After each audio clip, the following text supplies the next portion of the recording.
Bonjour et bienvenue sur la chaîne YouTube de l'école du tarot spirituel.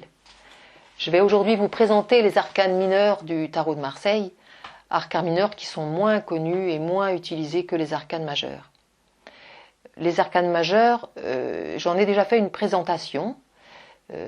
Sur cette chaîne, vous allez trouver 3 vidéos qui présentent mon travail et la manière dont je travaille avec les arcanes majeurs du tarot de Marseille. Les arcanes majeurs proposent un chemin initiatique, un chemin de conscience et d'évolution, chaque arcane représentant une leçon qui nous permet d'acquérir des connaissances pour avancer dans notre chemin de vie. Le tarot représente des grands archétypes. Chaque symbole permet de faire un lien, un pont entre le conscient et l'inconscient et nous permet en fait d'accéder à notre vie intérieure et onirique pour pouvoir se relier à qui nous sommes et pour pouvoir avancer. Le but du tarot, qu'est-ce que c'est? C'est cheminer, grandir, incarner l'esprit qui est en nous, incarner nos plus belles qualités, cheminer vers la paix, cheminer vers l'accord de qui nous sommes. Cet accord est signifié dans l'arcane 21, le monde, que j'ai présenté récemment dans une vidéo, cet arcane marquant la totalité de la manifestation. Et dans les 4 coins de cet arcane, le monde, on a 4 personnages, 4 évangélistes qui représentent les 4 éléments et qui ouvrent directement sur les arcanes mineurs du tarot de Marseille. Les arcanes mineurs du tarot de Marseille, ce sont 56 lames composées de 4 séries de 10 cartes, 4 couleurs donc fondamentales correspondant aux 4 éléments, le bâton ou le feu, l'épée ou l'air, la coupe ou l'eau, le denier ou la terre.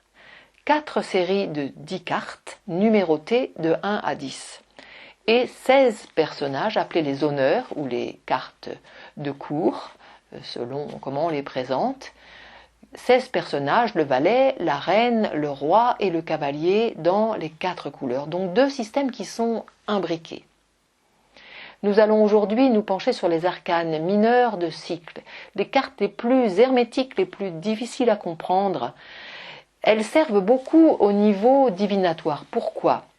Les arcanes mineurs représentent les lois de la manifestation et les arcanes mineurs, grâce aux différentes séries, représentant des grands domaines de notre vie, et grâce à leur numérotation chronologique, nous permettent de préciser quels sont les événements, les situations et les personnages qui sont là présents dans notre vie. Donc ça amène vraiment des éléments très importants pour comprendre ce qui se passe dans la vie de la personne et c'est donc un bon support de divination. Comprendre ce qui se passe dans la vie de la personne, c'est une chose. Prédire, décrire les événements, c'est une chose, mais au bout du compte, comme vous avez pu le remarquer si vous avez fait des consultations de divination ou de voyance, assez souvent les personnes vont s'appuyer sur la psychologie humaine et pouvoir vous permettre de faire des liens dans votre vie. C'est la psychologie qui guide la divination. C'est ce qui est vraiment le plus important. Donc c'est vrai que quand on connaît les lois psychologiques, c'est assez facile dans un sens de prédire, d'imaginer l'évolution d'une situation et les comportements d'une personne. Ça nous ramène bien à un arcane particulier du tarot de Marseille qui est l'arcane 10. 10 comme les 10 cartes de cycle qui montrent des personnages enchaînés sur une roue. Cette carte est particulière, c'est la plus archaïque du tarot de Marseille parce qu'elle montre effectivement des animaux enchaînés sur une roue qui tournent. Les cycles de la vie, les cycles de la réincarnation. Les cycles peuvent marquer vraiment ce chemin de répétition, ces mécanismes de répétition qui font que nous nous enfermons dans la même histoire, dans la répétition de la même histoire. Cette histoire de vie qui nous intéresse marque effectivement des systèmes hérités psychologiquement de notre famille, mais aussi une reproduction des grands mythes de l'humanité. Notre vie avance de cette manière par cycle de répétition, ces cycles de répétition qui engendrent la souffrance. L'idée étant d'arriver à sortir de ces cycles répétitifs indiqués par la roue de fortune pour transformer le cercle clos en spirale et s'ouvrir à une autre dimension. C'est ce que l'on peut faire avec les arcanes mineurs du tarot. Décrire les situations, certes, mais montrer comment on peut sortir de la répétition. Comment? En faisant un chemin de conscience et en voyant au bout du compte comment, effectivement, nous appliquons dans les arcanes mineurs et dans notre vie les enseignements qui viennent des arcanes majeurs du tarot. Faire connaissance avec les arcanes mineurs du tarot demande de beaucoup les regarder, beaucoup les observer, pour pouvoir entrer dans la magie, dans le mystère de ces cartes. D'abord, bien remarquer qu'il y a 4 grandes familles.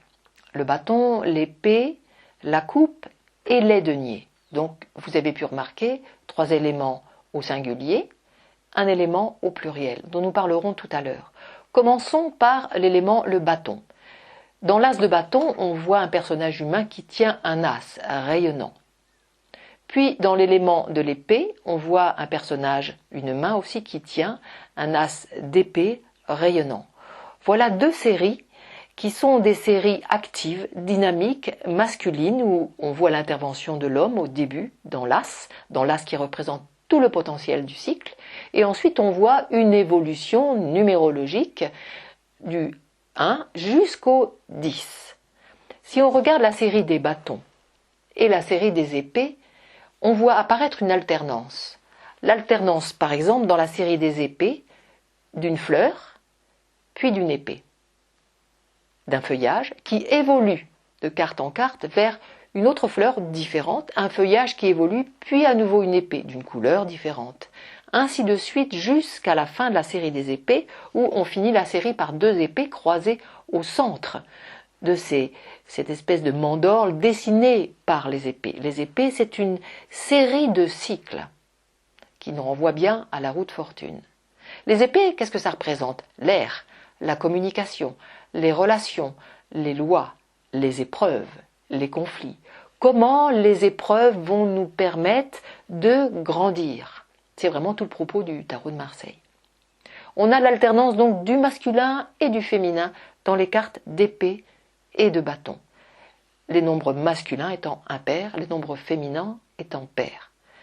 Le bâton, qui lui aussi est un nombre masculin, une série masculine, on le distingue dans le sens où les bâtons sont croisés alors que les épées étaient courbes. On retrouve là aussi une alternance de fleurs et de bâtons, avec de plus en plus de bâtons jusqu'à la fin du cycle.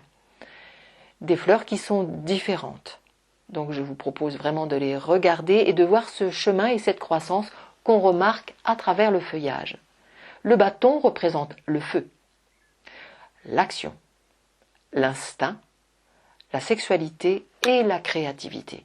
Le bâton nous permet d'imprimer à partir de qui nous sommes une action dans le monde qui vient de l'instinct, une action qui n'est pas consciente. Voilà les 2 séries de cycles de bâtons et d'épées. 2 autres séries sont différentes.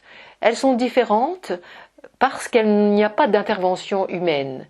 On voit la série des coupes par exemple avec un grand ciboire, un as de coupe fermé qui est particulier, suivi d'une série de coupes ouvertes, toujours numérotées de 2 à 10, avec un feuillage qui évolue. Cet as est fermé. Les as suivants, les cartes suivantes sont ouvertes.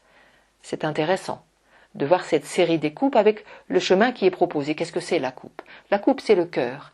La coupe, c'est la réceptivité. La coupe se remplit. Donc il y a un chemin d'évolution dans les coupes qui correspond aux relations intimes, à l'amour, à l'affectif, à tout ce que l'on vit à l'intérieur de nous. Le chemin de la coupe, c'est le chemin d'apprendre à aimer. Le 10 manifeste un cycle qui s'est accompli avec une coupe qui est fermée, mais qui se vide dans ces 9 coupes qui sont en dessous. Le dernier élément des arcanes mineurs, ce sont les deniers, éléments au pluriel. Comme cette série des deniers est différente, regardons l'as. L'as de denier est rond. Il représente la totalité. Tout le potentiel est à l'intérieur. Et cet as a une croissance. On voit la croissance de l'as avec le feuillage qui commence. Le denier, c'est la terre, c'est le corps, c'est la matière première. C'est le chemin que l'on va faire dans notre famille. C'est le chemin dans lequel on va apprendre à être en contact avec nos besoins, mais ça représente aussi, justement au niveau des besoins fondamentaux, le travail, la nécessité donc de travailler, et l'argent. Les deniers, on les compte.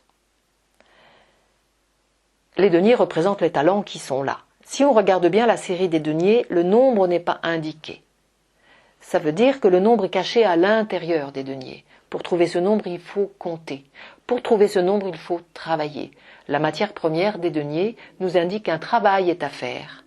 Un travail à partir des talents que nous avons, où nous devons les trouver, les exploiter et faire ce chemin de différenciation à travers les autres éléments, le bâton, l'épée et la coupe, pour arriver à une croissance où on va sortir d'un cycle répétitif de fonctionnement et le fruit de notre travail, on va l'incarner à nouveau dans les deniers, éléments au pluriel.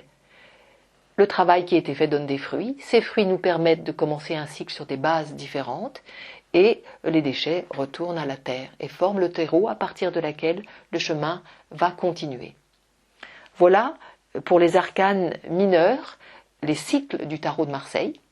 Il reste une autre série à regarder, c'est la série des honneurs que je vous présenterai dans une vidéo prochainement.